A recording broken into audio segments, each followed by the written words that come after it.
And now, your hosts, Sean Hastings, an independent filmmaker and screenwriter extraordinaire, Jonathan Solzbar, a writer, graphic designer, and voice actor. Together, these fine fellows form Cinema Filibuster.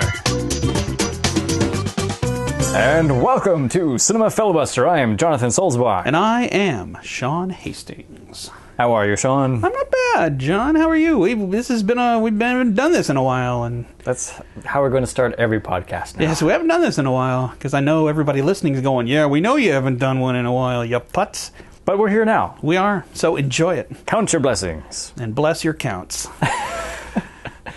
So, what are we going to talk about today? Well, we are in the opening throes of 2015, and since this is a discussion about cinema, we have to acknowledge that 2015 is shaping up to be a perfect storm of films this year. I mean, good grief, the catalog coming down the pike is huge. No kidding. Whether it's going to be good or not, that's right. That's what we're here to determine. We're going to read off a list of some of the movies that we're aware of, some that we're excited about, and kind of give a prognostication as to whether these films will be great or awesome or somewhere else. Absolutely. We plan to prognosticate all over ourselves and you, the listening audience.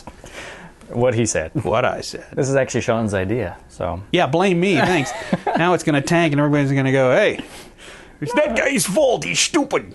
No, he was taking an inventory of all the upcoming films and realized this is a packed year. It really is. Packed summer, especially. Well, and it's packed with not just big movies, but it's also packed with a large number of films that I remember seeing when I was a kid. Got a Star Wars, a Terminator, a Mad Max. I mean, these are movies that I was enjoying when I was half John's age. Whoa. So, how old am I? Twice as old as I was when I was enjoying these.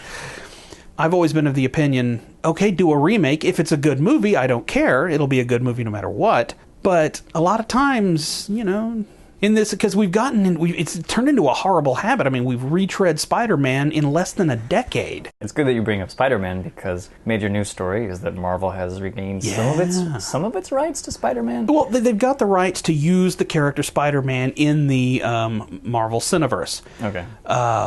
Which is huge. It is. Because we'll actually get Spider-Man as per Marvel. At least to my understanding, I've heard that Sony's going to have nothing to do with it, other than here you can use the name Spider-Man and the name Peter Parker. And I had heard that Sony was going to either continue the Spider-Man franchise, but they were going to do it with the new Spider-Man.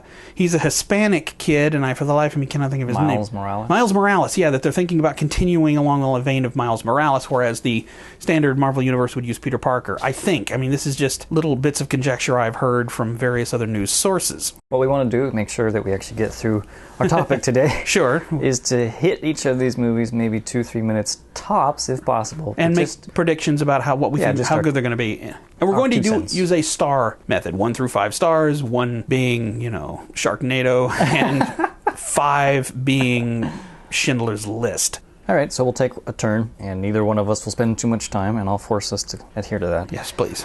So, Terminator Genisys. Terminator Genisys. Go. The original Terminator is my favorite of the franchise, and one of the finest action movies ever made. Terminator 2 is it's the best effects film ever made in terms of the quality of the film not being overridden by the special effects. It's an incredible story. It's a really interesting permutation of the first one, and then we go into absolute bombed out crap for the franchise tanks, and absolutely tanks. Of course, Cameron left, and Cameron is a genius.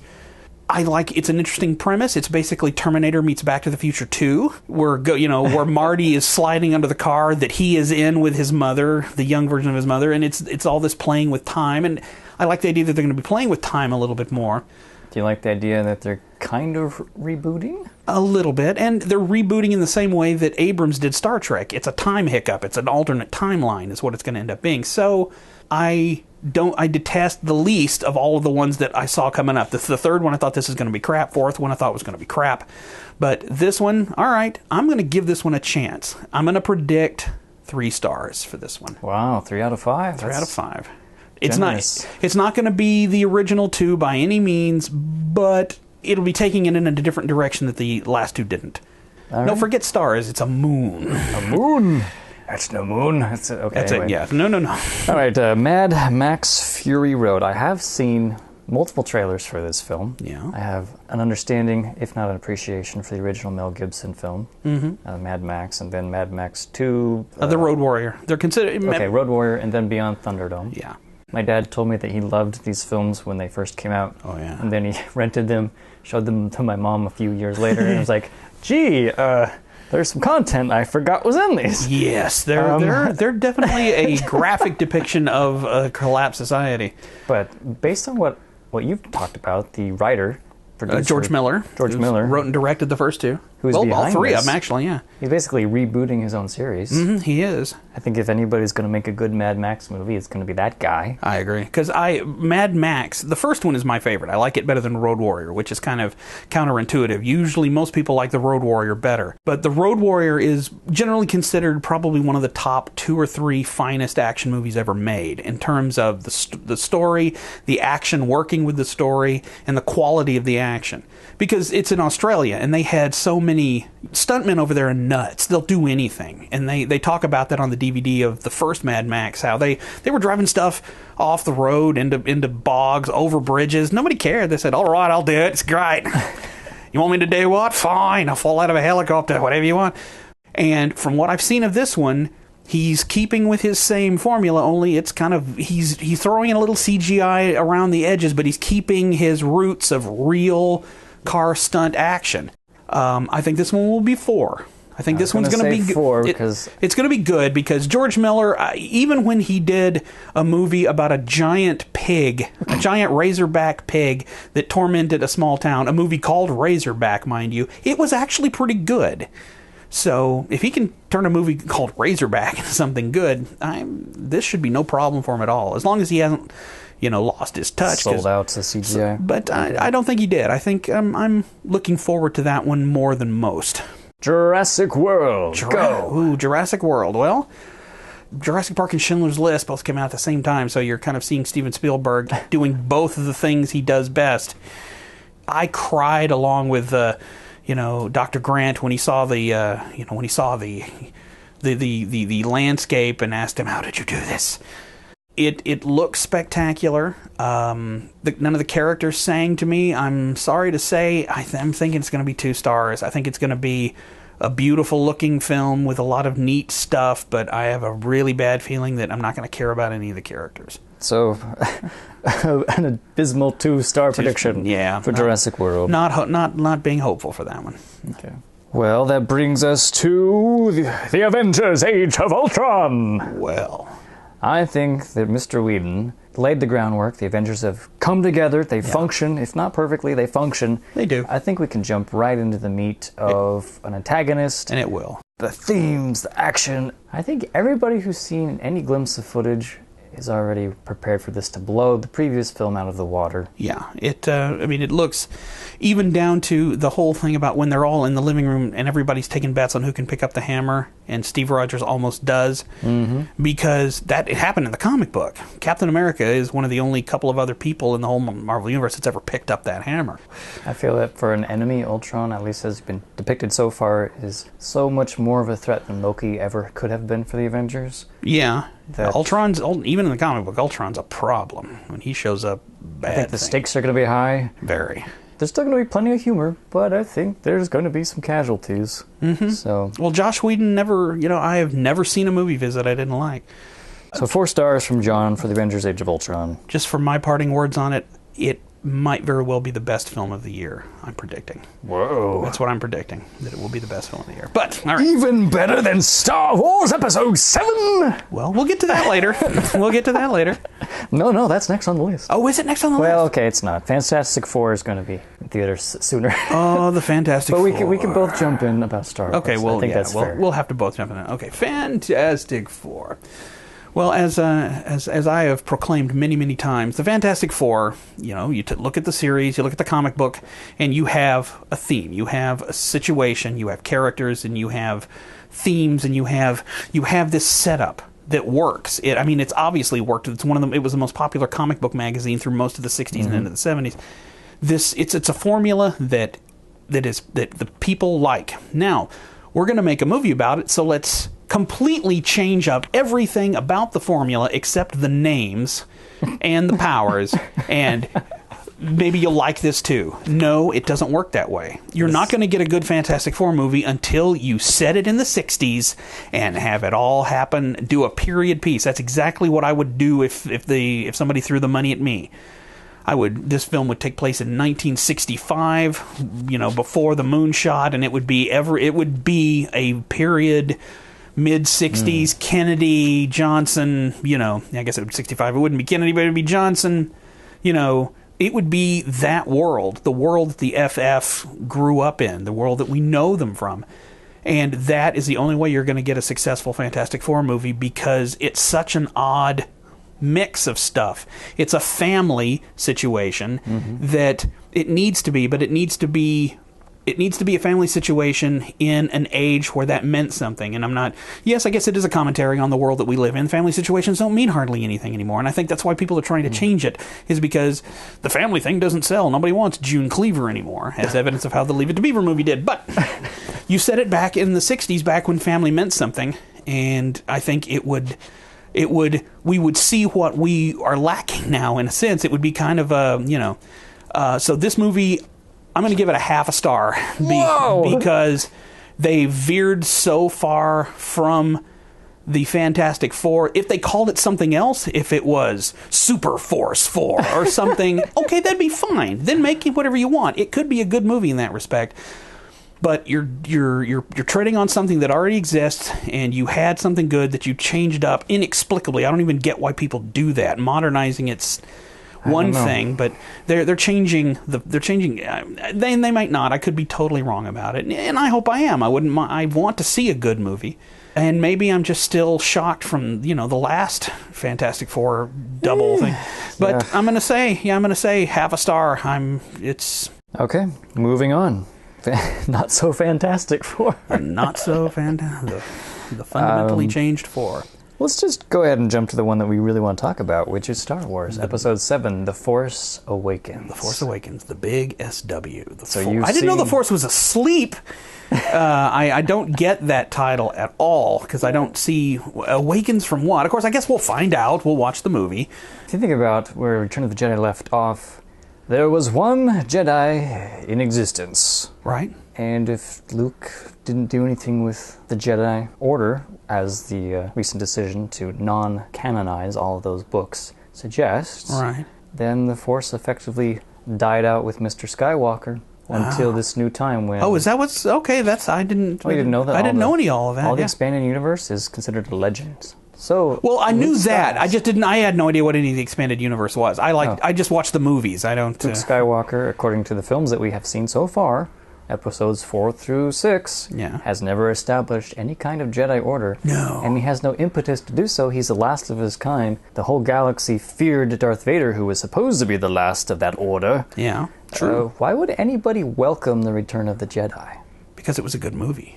You know what I'm saying. I do, but I thought I'd just be a smartass. No, you have a point. Why would Luke Skywalker, based on Return of the Jedi, why would he continue? Right, but the Force is still there. There are still people who are strong with the Force. So you're going to have Jedis popping up all over the place that can do a bunch of cool stuff, and they're not going to know they're Jedis. Okay. But they're going to be dangerous, and that's, that could be where you could... And, of course, they would, because people remember the Jedi. Unlike somebody pointed out the interesting continuity of Han Solo not believing in hokey religions and crazy weapons. Technically, he was alive. He was if he's in his 30s as Han Solo, and the Jedi were only wiped out 15 years ago, he spent the first 15 years of his life living in a universe where the Jedi kept peace and order. What does he mean he doesn't believe in hokey religions? He was there. To be fair, those Jedi didn't do much of anything. Well, true. Except sit around and talk. Which is a quote from The Road Warrior, just to let you know that I'm keeping things in the family. All I'm saying is that we don't have any reason to think that the Force has been active in any meaningful way since the conclusion. I like that idea, honestly. I go for that. That's a great bit of story, I hope, from your mouth to Abrams' ear. If you're watching, Abrams, it's not too late to retool your entire saga. Film. Even Leia didn't have a favorable opinion of the Force because she told Luke to run away from her father. Yeah, true. So anyway, Star Wars Episode 7, it's gonna be big. It's gonna be huge. And I don't think it's gonna be bad, because Abrams has never really let me down. Even that hideous bastardized Wrath of Khan he did was a good movie, even though the concept was just ludicrous and stupid. Nothing against Benedict Cumberbatch, but I don't see Benedict Cumberbatch as a giant, muscle-bound conqueror from India. Is that where Ricardo Montalban's character was supposed to be from? Yeah, Khan Noonien Singh. He was from India. You didn't convey that at all. Sorry. In the Cumberbatch, no. Well, really, he didn't. They only talk about it a little bit in Space Seed, the episode that Ricardo first did as Khan. And Khan was supposed to be a Genghis Khan. I mean, he's supposed to be this, Genghis Khan in space was what Roddenberry had in mind when he designed him. So, he was supposed to be this huge. I would have gotten The Rock. Dwayne Johnson would have been a fantastic Khan. So, Star Wars. I don't know. I don't know what to say, because you've seen so little. Yeah. But what did that evoke in your heart? First of all, I want to go on record. I know there's a big debate about yay or nay, but I think the old-looking lightsaber with the lightsaber hilts is cool. I like it. I want to see that thing in a fight. I don't care if it's probable or it doesn't seem like it would work. It looks badass, and that's all I care about. I didn't even notice it the first time I watched the trailer. I didn't either. Come on. And people who nitpick it, they just really have not a whole lot to do. Just go with it. Okay. As long as it doesn't lop your own hands off when you use it, I'd say it's useful. And come on, you've seen Jedis move. I mean, it's not going to happen. They're too coordinated. But No, Anakin was pretty. Never mind. Anakin was pretty inept. Just keep moving forward. When it got to the point that we saw the Millennium Falcon do that little barrel roll, and then do a barrel roll, then do that belly slide on the sand with the TIE fighters coming in, that brief second, I was home. It was Star Wars again. It was really Star Wars, not these prequels that had nothing to do with it. That was the ship I loved being chased by TIE fighters. I got a little choked up, I will say. I was like, yes. So if he can deliver that moment for 90 minutes or so, he's going to be on top. But like I say, Abrams, he's never failed me before. It's not going to feel like a Star Wars, I don't think, unless he's more brilliant than I know. But I think I'm going to like it. I think it's, and again, no offense to the prequels. I hate people that dump on the prequels. No, they're not quite as good as the first three, but cut the man a little slack. I hate people that dump on George Lucas for it. He can afford a lot of slack, so I'm not going to give him any. Okay, well, good point. Just kidding. True. Sort of. But I will say, I think they're going to be good. I think I'm going to enjoy them. I'm going to give it 3.5 stars, just to be safe. I am going to give it 4. I'm optimistic. I kind of am too, but I'm also old, crotchety, and have a dim outlook on the world, so I'll take away that half star. I don't think it's going to reinvent the wheel, but I think it will be something different. I think it will redeem the series. I think people it really will be excited to see Star Wars again. I think we will. And when I say people, I mean the people that are disenfranchised. Yeah. The people like me that saw the original in the theater. We're going to have to wait until Christmas to see that one, but I think the earliest on this list is probably Terminator. I could be wrong, but... Well, we were going to talk a little bit about Kingsman. That's when it's already out, and I've seen it. And you have 2 minutes. It's excellent. I saw it, and I give it 4 stars. Well, that was short. Yeah. It's why is it so great? Well, it's written by Dave Gibbons, who is half of the writing team that gave us The Watchmen. The comic book is, anyway. The movie, I can't remember if he wrote anything to do with the script, but he, Dave Gibbons, brilliant writer, so the concept is marvelous. The concept is just wonderfully executed. The cast is phenomenal. Michael Caine and, good grief, and the guy, the main guy, I can't remember. Firth. Colin Firth, thank you. Good, I can't remember his name. Colin Firth is mesmerizing. He's my favorite character in the movie, and but it's got and it's like I was telling you earlier. It has the most graphic scene of violence that I have probably ever seen in a movie, in terms of just one act of violence after another. Just it's a fight. I won't get into any of the story because you need to. It's the story is part of the story that's in is a bit of would give something away. But it's a large group of people. Colin Firth's character is there, and a fight breaks out, and it's basically a bunch of people trying to kill each other with Colin Firth, the experienced super killer, in the middle of it. And it's just this violent. There's not a lot of blood. It's not, it's nothing that'll make you go, ugh, but it's stuff that'll make you go, ooh, and hold parts of your body that you don't want to have pain done to them. But it's an outstanding action movie. It's really, really good. Like I say, I gave it 4 stars. Is there anything... And I will say this, I won't go see the sequel. And there is going to be a sequel. There's going to be a sequel, and not because I don't think it's going to be as good, but there's basically there is a particular condition that this movie did that the next one can't. And because of that fact, I don't want to see it. Is that something that you'll expound on in the future? Yes, after you see the movie, and we can tell people spoilers. Okay. So looking forward to the rest of this year, yes, we are. We hit a number of the big ones, a couple of the not-so-big ones that I wrote down on a list. I don't know if these are worth mentioning. They'll just probably derail things, but Ant-Man we mentioned briefly. It'll be good. I think it'll be fun. Yeah. Nobody has big expectations for it. Lots of puns that we can make. I think it'll be I think it'll be a good 3-star, 3 to 4 maybe. Magic Mike XXL. No comment. We're done. Paul Blart Mall Cop 2. If you like that kind of humor, it'll be fantastic. Furious if you don't, 7, the final Hunger Games installment. That one won't be bad. Mission Impossible 5. Okay, take it or leave it. Minions. Oh, that one will be good. I like the Minions. They're funny. Inside Out from Pixar. Pixar doesn't hardly ever Charlie disappoints. Brown in the Peanuts movie. Well, if they're true to Chuck Schultz's dream, it'll be fantastic. If not, it's going to blow. A movie that I saw a trailer for that I thought might actually be entertaining, The Man from U.N.C.L.E. Oh, well, see, I love the show. Which is, of course, right. It's a movie based on the TV show, but Henry Cavill, a.k.a. Superman, is playing Napoleon Solo. And from the trailers, this guy is such a better actor than people give him credit for. There's no trace of Superman in this movie. Right. Who's playing Ilya Kuryakin? I didn't recognize the other man from U.N.C.L.E. That's on my radar. And I know that we're both looking forward to that we're both looking forward to Jennifer Lopez. Jennifer Lopez is The Boy Next Door. The Boy Next Door.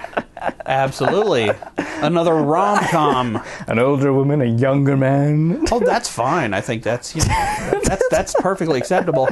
As long as they realize that a first printing of the Homer's Iliad is not going to be a friggin' book.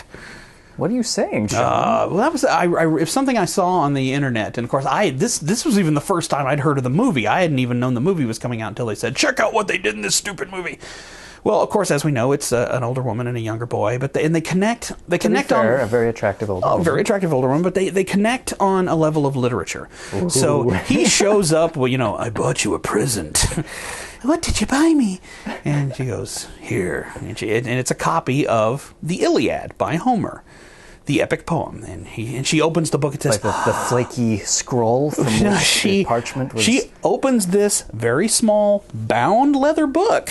That's a hint, folks, and says a first edition of the Yes, Iliad. That's a first edition of a 3,000-year-old story that spent the first 150 years of its life as an oral tradition. No, they couldn't have even. What was it? Somebody told me they couldn't even have printed a book that small until the mid-19th century. Maybe it was a joke, and the guy gave her an empty book. We interrupt this podcast in the interest of self-censorship. At this point, John makes an inappropriate joke. For that, he apologizes, but would like to say that inappropriate can also mean unexpected or out of place. In the spirit of that definition, he offers you this delightful audio clip entitled Arabian Belly Dance.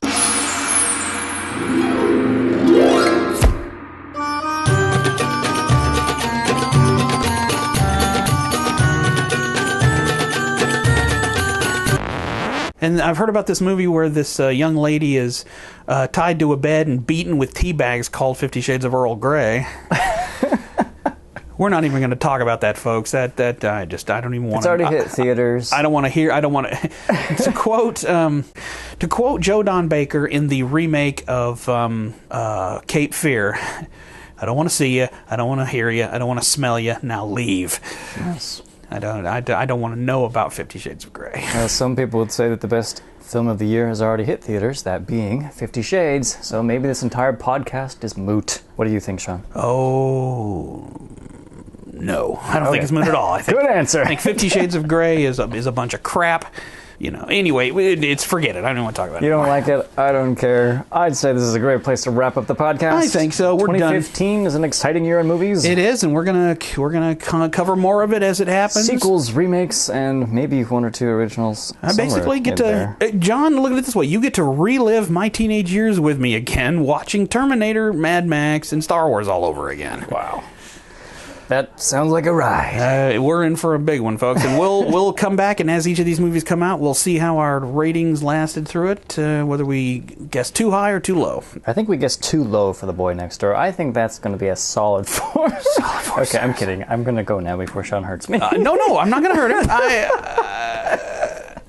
And your joke is funny. Don't get me wrong. I completely love your joke, but I find the concept of a Jennifer Lopez movie like that so depressing. It's like laughing at cancer. It's just not. Don't.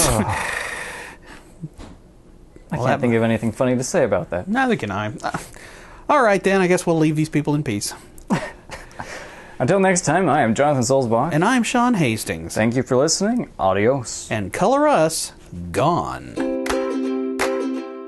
And now, the credits. Intro music by Henry Kadib. Outro music by Matt Steiner. Show concept and creation by Sean Hastings and Jonathan Solzbach. Find us on iTunes, SoundCloud, YouTube, and of course, cinemafilibuster.com. Leave a comment at any of those venues and we'll read it in a future episode. Thanks for listening.